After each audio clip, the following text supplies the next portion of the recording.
This is the Aesthetic Ecosystems Podcast. I'm Ben Hale, your virtual design guide to help you and your family have a healthy, beautiful landscape with less work.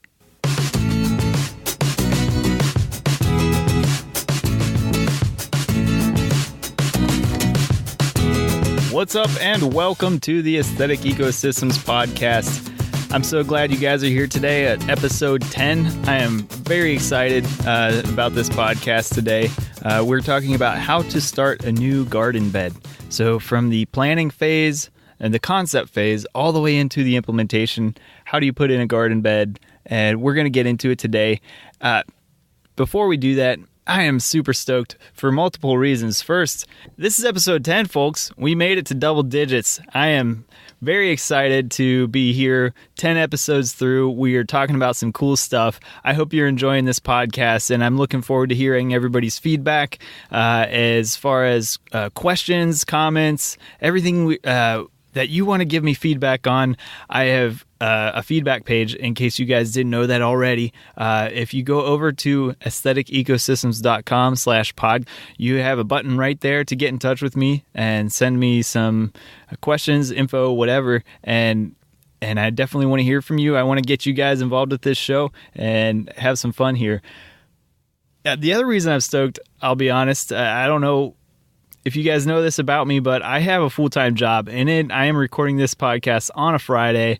I am done with the work week, and I'm just happy to be here recording a great episode with you guys. So I understand, full-time job, kids at home, busy lifestyle, and I'm living it right here with you guys. And I just want to be here to say, we can do this together. We can have a beautiful landscape. We can save some time. We can do things to work toward our passion or to spend time with the things we value. It's possible, and I am happy to be here doing it with you guys. So let's get into it today. I am super happy, super jazzed, and hopefully I've been going kind of long. I hope you guys don't mind. I love talking about this stuff, if you can't tell, and I want to share as much value with you through this podcast. So, whether I guess you like it or not, I've gone a little longer than my planned episode length, and we're just going to see how this show unfolds. It might end up being some episodes are a bit longer and some are a bit shorter, but all in all,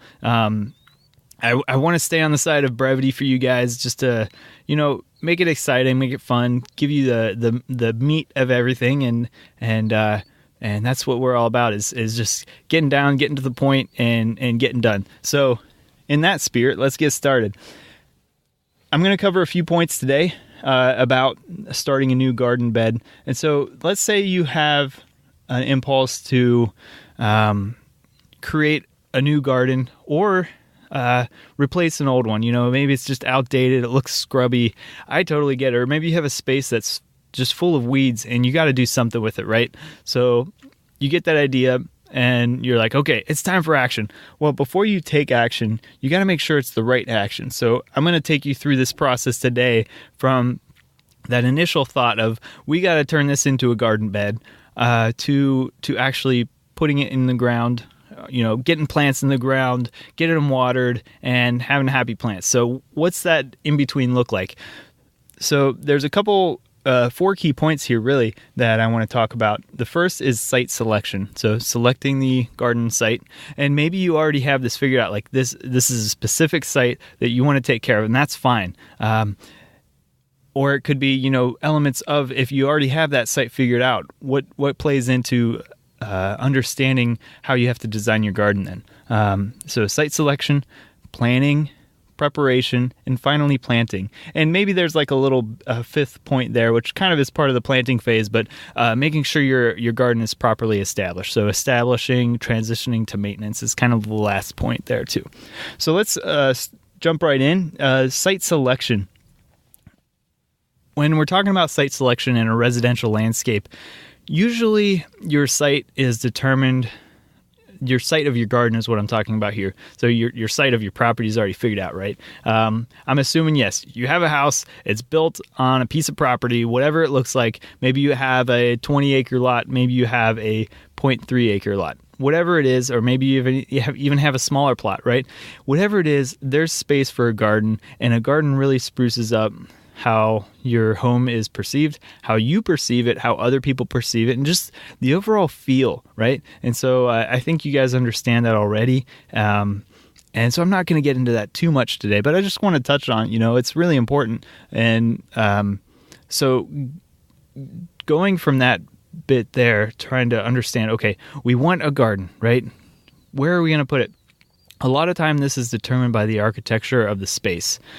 So you might have, let's say, your typical postage stamp lot. You have a house right in the middle of a rectangular piece of property. And if your site's different, that's okay. I'm just kind of trying to paint a picture here for you. You have your postage stamp lot, your house right in the center, maybe your driveway's off to the one side with a garage, maybe attached a garage. And you have, from the driveway, you have a little entry walk going up to your front door that kind of curves around. And maybe you also have a walkway that goes out to the street, something like that, right? Typical house, you have a backyard with a lawn, front yard with a lawn, and maybe you have like a few bushes like right up next to the house, and that's it. So where do you put a garden? Maybe you want a more foundation plantings, right? And so that kind of helps frame your mind there. This is where I want a garden. And really determining this is kind of understanding the architecture of your space, the layout of the hardscape is what I'm talking about here. So the house, the driveway, the walkways. Let's assume for the sake of this episode that we're not going to be messing with that stuff. That's a much more involved process. And so we'll get into that in the future if you guys want to. But for now, we're just talking about, okay, not messing up with the hardscape elements. Where and how do we put in a garden? So a lot of time if you have a house, most commonly there's some foundation plantings right up squeezed next to the house, and then maybe a few things next to the mailbox or something. That's about it. And you might have like an interspersed tree here or there, and that's about it.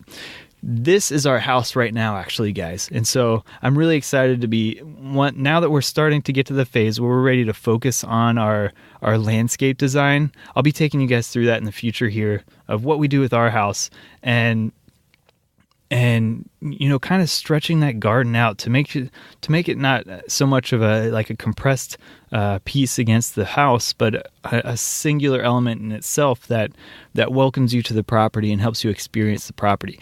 And so I'm trying to, I'm not being incredibly specific here, but really what I'm trying to do is paint you guys a picture of what your garden can do. And so moving forward into this episode, I'm going to just pick a spot. Let's say you don't want to expand your garden out more. That's a more in-depth process. But let's say you want to, make your little foundation planting on your postage stamp lot just a little nicer and maybe expand it just a little bit to bring it out from the house, right? To give it some layering, some depth for people on the street or for when you're coming into your house, right? So let's just pick a spot. Let's say it's right in front of the house, just to the left of the front door, right? Okay. And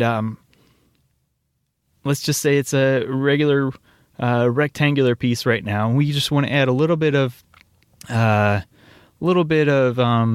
structure to it, a little bit of individuality. So instead of keeping that rectangular form that was really popular, like in the modernism phase, 20s, 30s, up through the 50s maybe, and we want to, maybe add just like a curvilinear style to it. So give it some kind of an organic look, right? That's what we're changing, but we're keeping the space pretty much the same.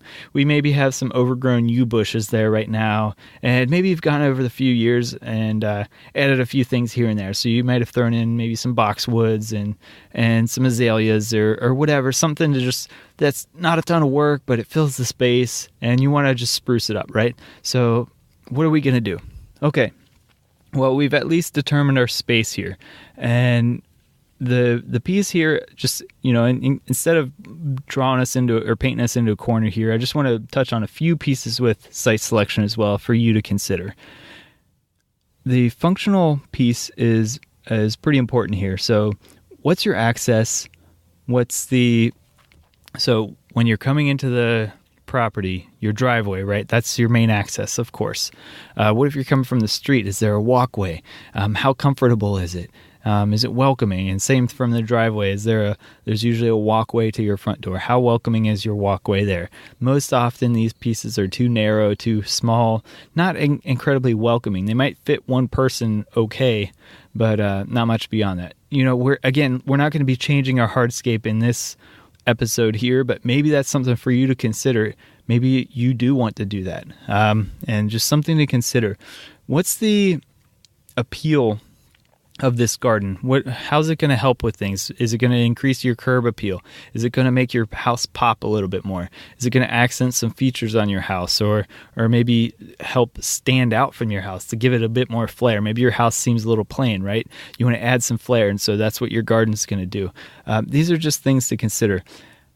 Also, what's the value of this new garden to you? And what I mean by this is how are you going to make this a worthwhile endeavor? Putting in a new garden is a lot of work. And so what's it going to give you? Is it going to give you a sense of pride? Is it going to have some functional piece that's helpful? Maybe it's a new space. Let's move to the backyard, right? Maybe this is going to be an accent to a patio space. It's going to add a little bit of privacy, a little bit of visual interest, maybe something that adds some shade, right, to your patio. So these are just things to consider when you're planning for the site of your garden and whether or not to do it in the first place. The other piece is some of the environmental features. So if you're trying to, you'd like to put in a garden, but you have a really steep slope, well, it might not be the best spot for a certain type of garden, right? And so just understanding what are the environmental features around the intended space and whether or not you can put in a good functional garden the way you would like to.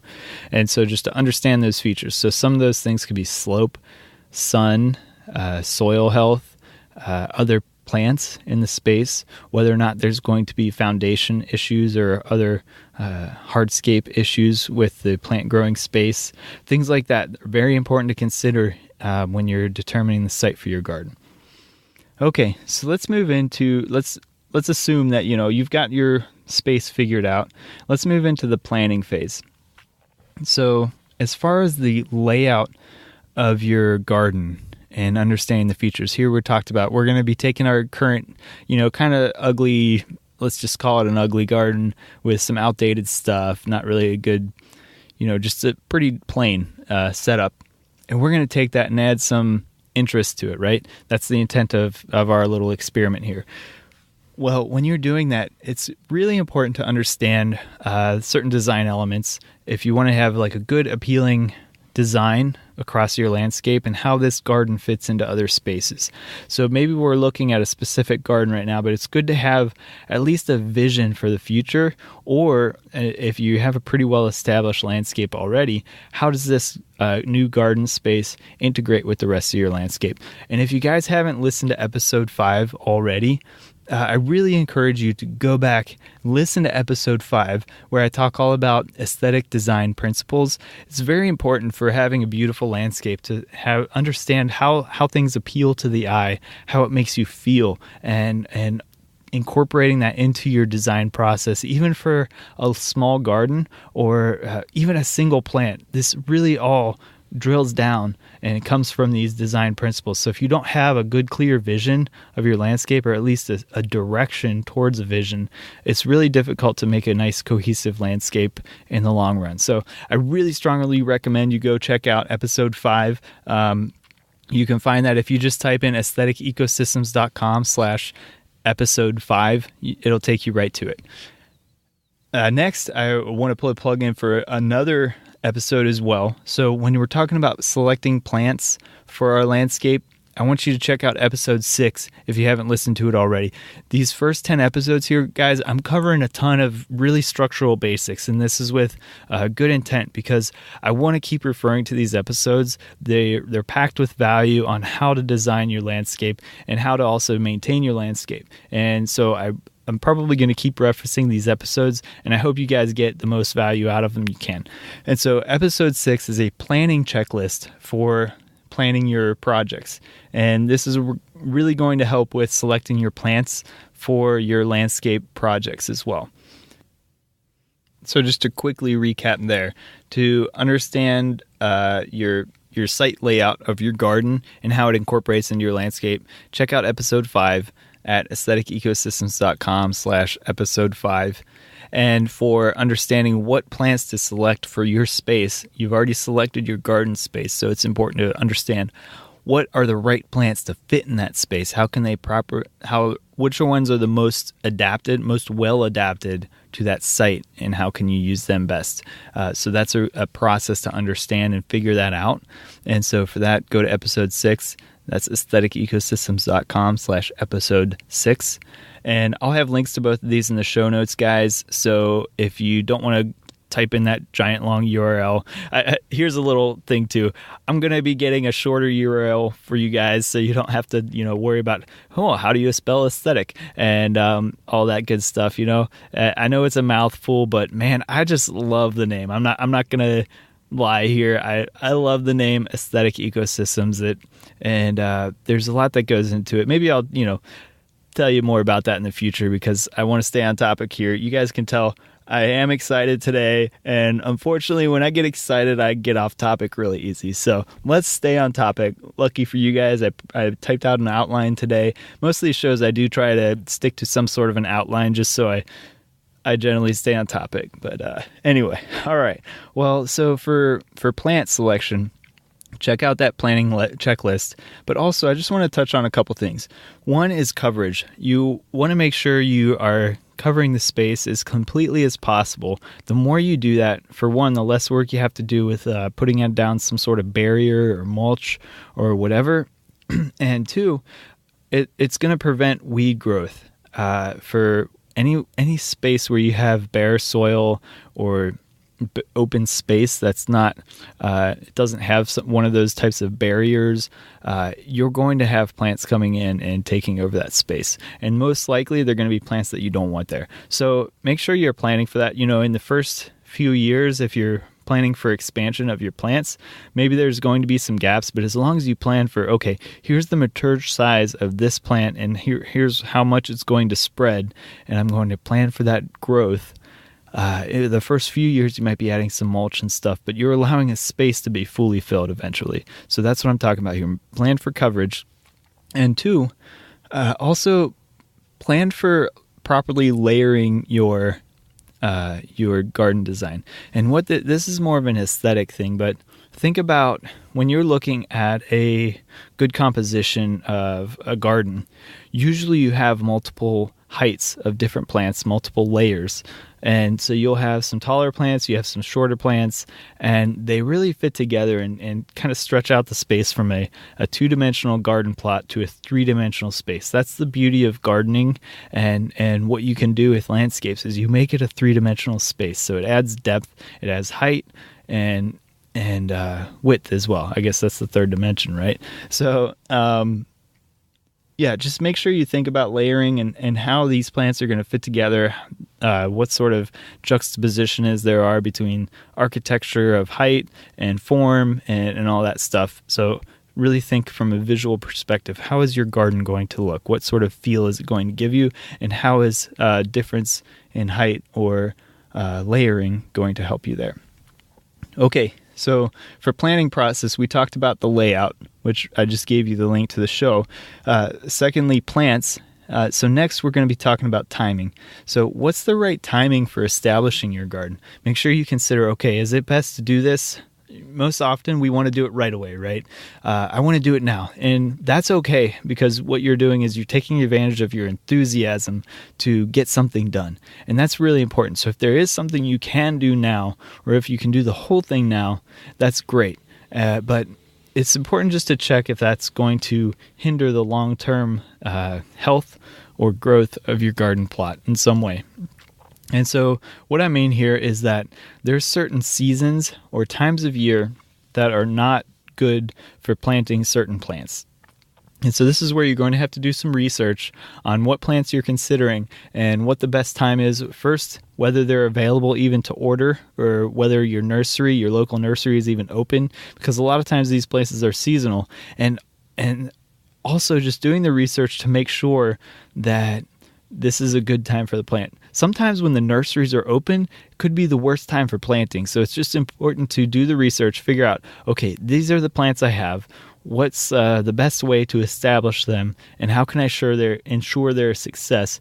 And what this will do is it will save you time in the establishment phase from having to nurse your plants. It'll save you money from loss of plants, because the less ideal the time is, or the less ideal the age of the plant is as well when you're establishing it, those two combinations of factors increase your decrease your success rate. So important things to consider there, especially if you're intent on saving time in the long run. So while I do encourage you, if you're enthusiastic about putting in a garden now, to do so in a way that's not detrimental to your landscape, not detrimental to the plants as well that you're purchasing and establishing.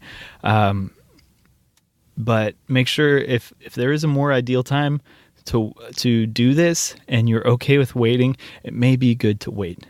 For example, in Ohio, where I'm from, usually the best time to be putting in this stuff, like a new garden bed, is in the fall, because a lot of your plants are going dormant, so they're not actively growing. They're not requiring, a lot of water, a lot of photosynthesis going on, and it's a good time to be putting plants in, because over the winter, as long as the ground's not frozen, if we're talking about perennial plants, most often their root systems are continuing to grow while the ground is thawed, and they're strengthening themselves through their root system, these plants, getting ready for spring. So when you establish in the fall, you give that long dormant phase where the roots are still developing, the upper growth area is not actively growing, and by spring you have a stronger plant that's ready to take on the summer heat and some of the summer dryness as well. So just things to consider there.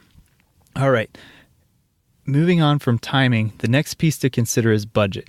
So let's be honest here. It's always a limiting factor how much you want to be spending of your own time and your own money on projects like this. With an endless budget, of course, we could do all sorts of stuff. And let's be honest too, you probably wouldn't be doing it yourself if you had an endless budget. And so making sure you're utilizing your funds wisely, your available money wisely, and at the right time too. So it could be that especially depending on the scale of a garden that you're planning, this might be a project that you do all at once, or you might kind of phase it out. You might hire some of it out too. So let's say you're doing a little bit of landscaping where you're going to be regrading just a tiny bit, and maybe you just don't want to do it yourself. Maybe you never hired used heavy equipment before, or it's too much to do by hand.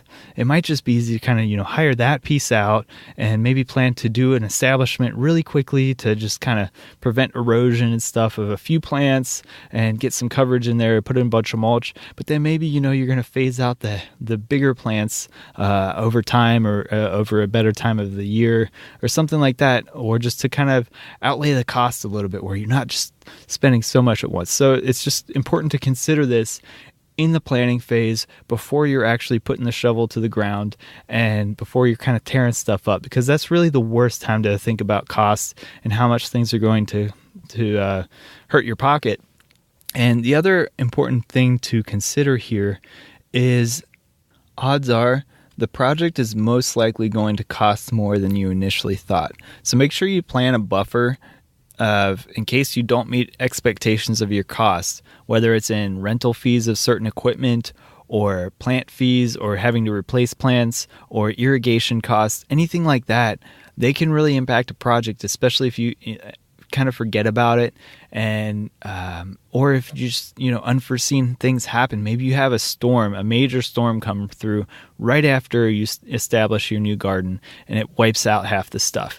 Things like this happen, guys, and so it's important to consider not planning the full price of what you're willing to pay on stuff. So maybe kind of dial it back. Here's how much you have in savings. Let's plan to use 50% of that that we intended to use originally, or maybe you feel a little more comfortable, and here's what we plan on spending. And you know what? If we go over by 50% on budget, it's going to be okay. Yeah, we wouldn't like that, but it's okay. But just make sure you consider that in the planning phase before you get there, and you end up being disappointed with how things turned out. the other piece here is that depending upon the type of plants you purchase and the age of plants you purchase, it can really impact your total cost too. And so if you're not as budget conscious and you're more interested in getting a mature garden as quick as possible, you might be willing to spend a few extra dollars on the bigger plants that are coming in the bigger pots or the more mature trees. And that's great because, yeah, you will most likely get a garden that's coming together more quickly and sooner, and you can kind of fill in the space more with a lot more plants than maybe if you were a little bit more budget strapped. And so if you are a bit more budget strapped, that's okay. Consider what you can do with getting a few smaller plants that might take, an extra year or two to get established to the same rate. And here's a really big secret, guys. With trees, especially when you're buying the younger trees, the younger you buy them, the more well-rooted they'll become once they're established. So the establishment phase can really shock woody perennials, especially trees. And so unfortunately, when you have a big tree die on you right out of the nursery, it's not fun. But if you buy a bunch of small ones, and I might even be, you might even be considering the little tiny saplings that are, 1 season old. And the advantage of these is you can buy a bunch of them and you can plant them and you can plan for certain death in some of these trees as they don't survive the transplant process. But the advantage is these younger trees are less shocked with the root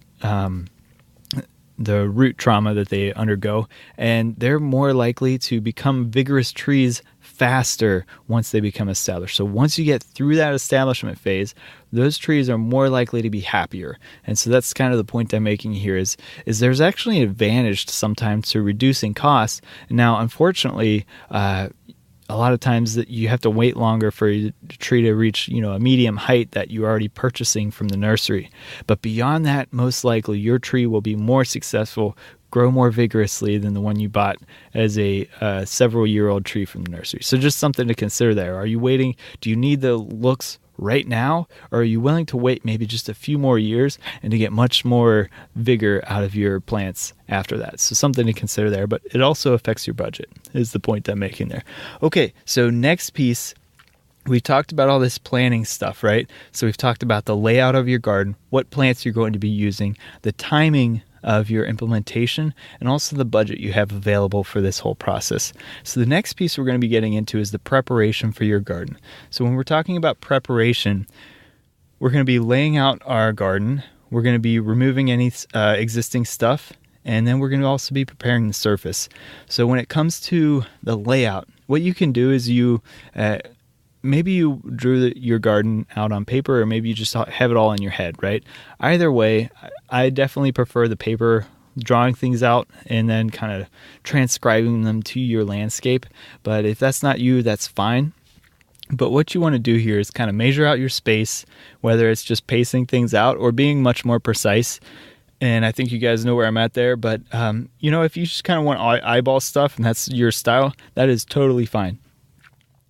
And then what you want to do with your garden is to mark the boundaries. So for a shorter project, what you can use, sometimes you can use chalk or some spray paint like the line marking paint. Paint's not the healthiest thing for your landscape, but what we're talking about here is a small amount of paint. It's not going to go a long way towards being a health hazard for your garden in the long term. So some people are concerned about that, and if that's you, that's fine. Consider a different marking option. But in reality, spray paint for just marking out your garden for this project is probably going to save you just a lot of time by having a semi-permanent marking that'll last for just a little while. Another thing you can use a lot of times when people are just kind of considering, and especially if they're doing like the eyeball process where they're not really sure where their garden boundaries are going to be, they'll use like a garden hose or something like a thick piece of rope that kind of will lay on the ground, and you can kind of bend it and mold it to see how things look before you really determine your boundaries. And so a garden hose actually is really one that will lay out nice and flat for you, can be a huge benefit in just determining your garden boundaries. Okay, once you have your garden laid out, the next thing you think about is your removal of existing stuff. So maybe you just have, maybe it's like a torn up compacted gravel space. Well, you don't have much to remove there. You want to skip to the next part and do some surface preparation for sure, but most likely you have something there already. So could be some weeds, could be existing garden that you just don't like anymore, or it could be a lawn. So whatever it is, you're going to have to remove that stuff somehow. So when it comes to removal, you generally have two options. You have either chemical means or physical means. And generally, I prefer the physical process because we're talking about the health of our family here as well. And generally speaking, the physical process is less detrimental to health. Now, there are trade-offs there as well. So let's talk about the chemical process and what some of your options are. So first, with chemicals, you can use the conventional herbicides to kill everything that's there. So first you want to have to, if it's, tall, you have some shrubs and stuff, you have to chop those out, right? But if you're talking about like the weeds or a lawn or whatever, you can spray those things with something like Roundup and it'll kill most everything there. And the reason there's potential health considerations here is, well, for your landscape, for one, when you're going to spray all the plants, and that stuff's going to be in the soil as well, and so it'll end up killing most of your soil life that's there, and that can affect the health of your future plants. Also, this stuff can affect the health of your family, and I'm not going to get too much into that right now, but just something to consider there. If you're going to go the chemical route, I will say this is probably the easiest and most affordable route. So when I say affordable, I mean both in cost and time. So it's very convenient to be able to spray this stuff and to put it down, and you can do it for a few bucks for quite a significant square footage, and it usually works the first time. You might have to go through with a reapplication on some stubborn stuff, and that's pretty much it. And then you let it sit for a while, and then you're ready for your new plants. So when I say sit for a while, usually, let's say with Roundup, I think it's generally, I don't use this stuff, so I think it's generally 2 weeks where they say, okay, after 2 weeks, you're pretty safe. And now, the trade-off is, of course, that you're trading off potential health effects. So something, whenever you have an advantage, generally speaking, you have a disadvantage, right? And so the disadvantage, the primary one for Roundup, is health. So if you want a slightly healthier version for weed removal, and people do, there's a lot in the kind of the organic space people do for removal. A primary one is horticultural vinegar. And so what this is a strengthened version of vinegar that you can put on plants, and it'll basically acid burn the plants. And it works pretty well. It's not always effective, but it works pretty well, and it's pretty affordable stuff too. So something to consider if you want, a slightly less toxic version. It's still not something you want to get on your hands, not stuff you want to breathe in for sure, because the acetic acid of vinegar can actually burn your throat if you're breathing this stuff in too much. So you want to make sure you're not doing this on a windy day where you or your kids or your neighbors are going to be breathing, little droplets of vinegar, acetic acid, because it can kind of, cause some damage as well. So just because, it's a safer type thing or less chemical, synthetic chemical process doesn't mean it's safe necessarily. So just be careful. Okay, so with both of these, with Roundup, not so much, but especially with maybe you're trying some different methods that are non-synthetic processes, such as vinegar. Timing can be really important. So having the right growth phase of plants, even with Roundup, if you're spraying dormant plants in the middle of the winter, it's not really going to do much, actually. They need to be actively growing and trying to respire to really be affected, because what you're doing is you're damaging the health of the plant right in the middle of a strong growth phase. So generally the best time to do this chemical process is during a growth phase. Just something to consider there. Okay, when it comes to physical removal, you're generally talking about, there are several options actually, but what I'm going to highlight here, the first is tilling. So you can till the surface, and generally you have to till a couple times over the course of a couple weeks to really kill all of your annual weeds as they germinate and take care of some of the perennial, the hardier perennial weeds that are there. And so, or if you're talking about your lawn, same thing goes. So to really kind of do a good number on all the existing plants there. You have to till multiple times over the course of a couple weeks, and hopefully during that time you're not going to cause too much erosion too. So if you're talking about a smaller space, this is more manageable, where you can cover it with a tarp in between and take care of it. But on a broader scale, this can be kind of tough. So you might deal with a lot of runoff, which is not good for your soil.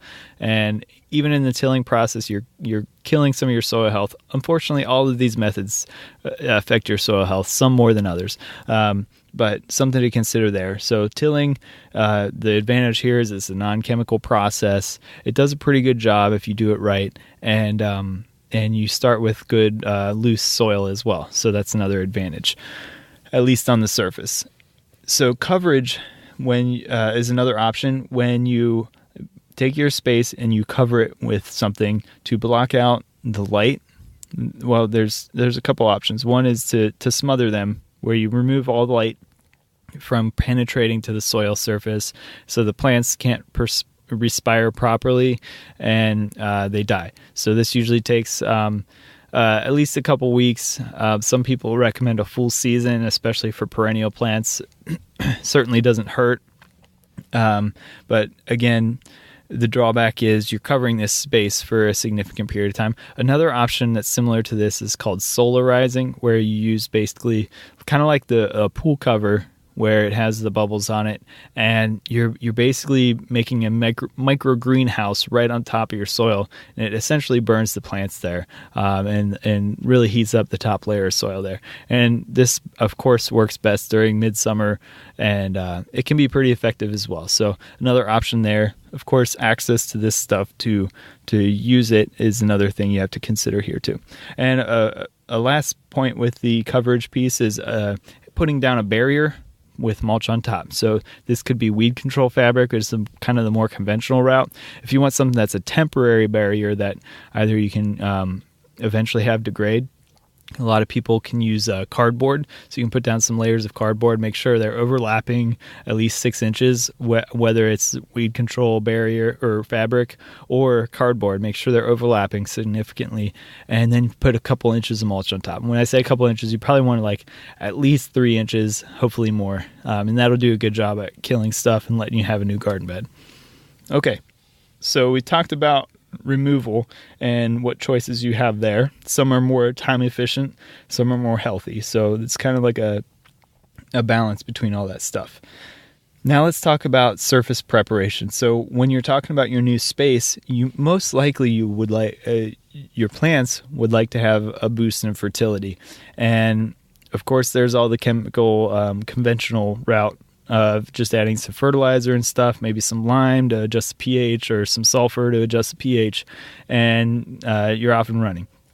Well, there are a lot of other amendments that could be really helpful. I've talked about them in a few previous episodes.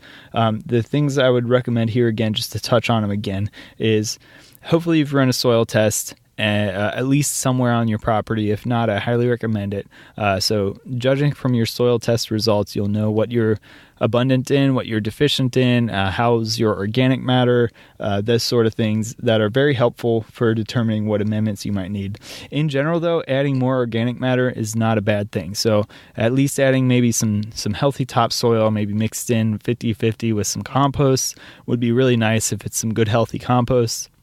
And when I say good, healthy compost, guys, generally if you can pick up some rich black compost and you take a smell of it, it smells like a forest floor. That's a really good indicator of whether or not you've got some good compost. If it smells like kind of nasty, you probably don't want to be putting that stuff down, because either it's gone anaerobic or it's just unhealthy, it's kind of rotting in some way. It might not be actively, or it might still be actively composting, but not in a good way. Usually anaerobic is what your funky smells are. If it's kind of a sweet smell, it's still actively decomposing, but it's still in the process and it's not fully composted. So what you generally want on your soil as an amendment is the more fully composted stuff. So it's not hot by itself. It's gone into kind of a dormant phase, if you will. It probably has some good healthy fungal life in it, as well as healthy bacterial life.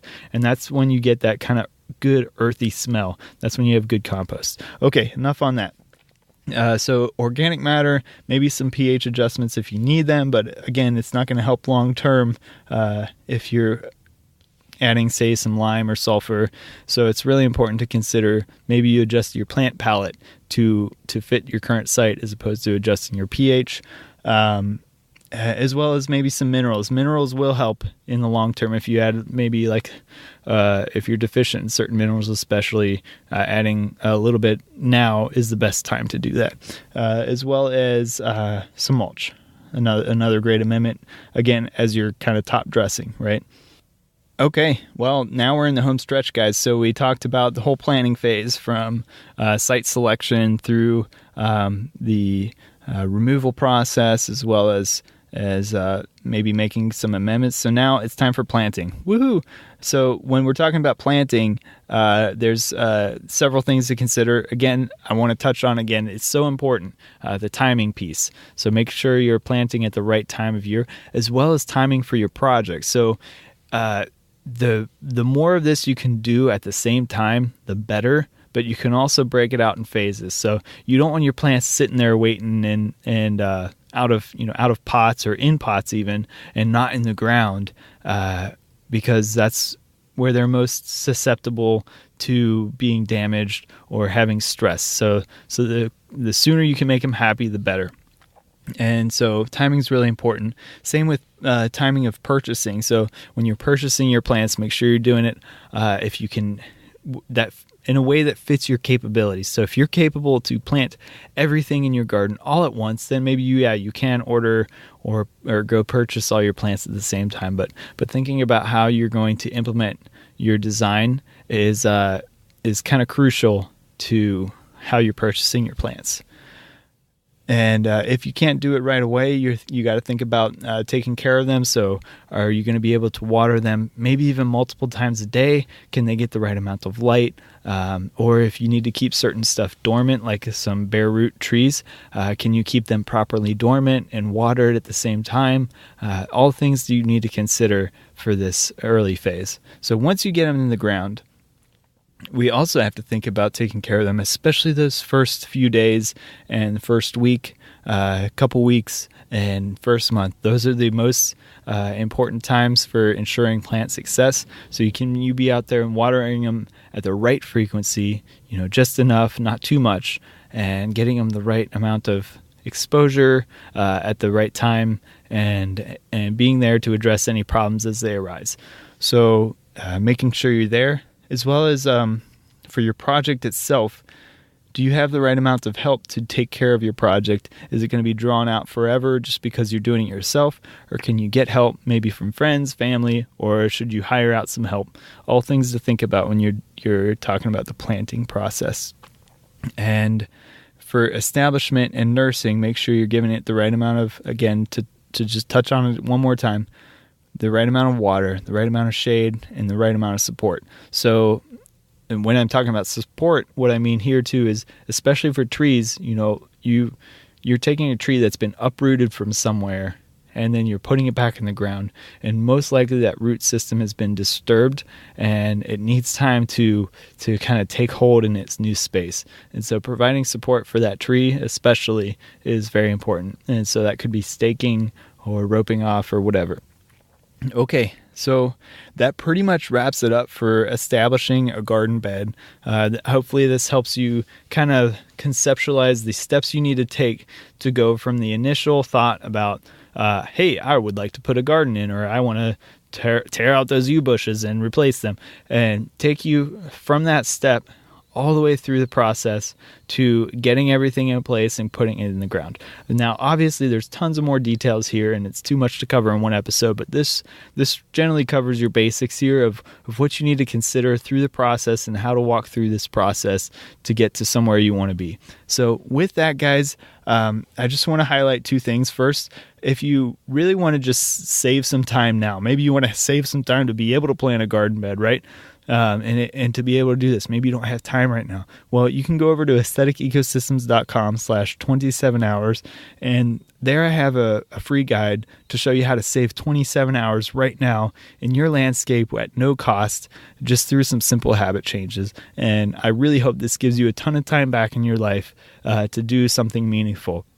Secondly, if you want some specific help with some of this stuff, I do offer some consultation services right now, virtual consultation. And if you want to check that out, go over to aestheticecosystems.com/consulting, and I have all the details right there for you.